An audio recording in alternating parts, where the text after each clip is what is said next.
শনিবার 23 নভেম্বর দুপুরে নাটোর সদর উপজেলার চাঁদপুর এলাকা থেকে একটি যাত্রীবাহী বাসে তল্লাশি চালিয়ে 9,43,000 টাকার জাল নোট সহ 5 জনকে আটক করেছে নাটোর সদর থানার পুলিশের একটি টিম।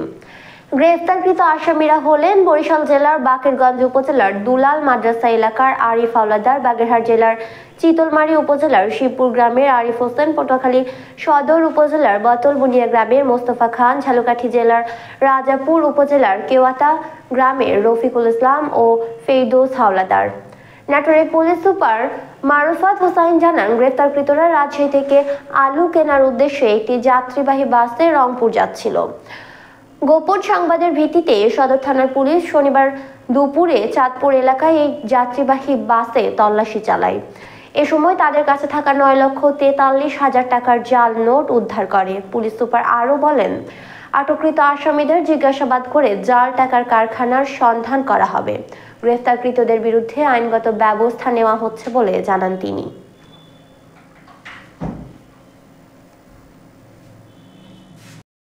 যাত্রী এসে উঠছিল, তাদের সকলের বাড়ি ভোলা জেলায়। তারা রংপুরে আলু কেনার উদ্দেশ্যে যাচ্ছিল। আমরা গোপন সংবাদের ভিত্তিতে জানতে পারি তাদের কাছে জাল টাকা আছে।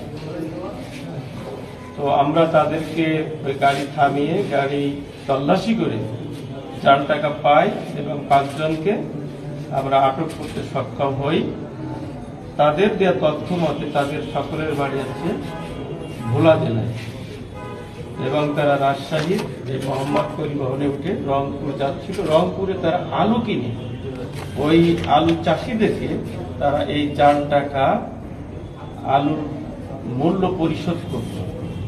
হয়তো এই কৃষকদেরকে বোকা বানিয়ে তারা এই টাকাটা পরিশোধ করাই তাদের উদ্দেশ্য ছিল। প্রতিমধ্যেই আমরা তাদেরকে গ্রেফতার করতে সক্ষম হই, কিন্তু এ থেকে যে আমাদের ওই যে আলু চাষি ভাইরা তারা প্রতারণার হাত থেকে রক্ষা পেয়েছে। এই টাকার পরিমাণ হচ্ছে 9,43,000।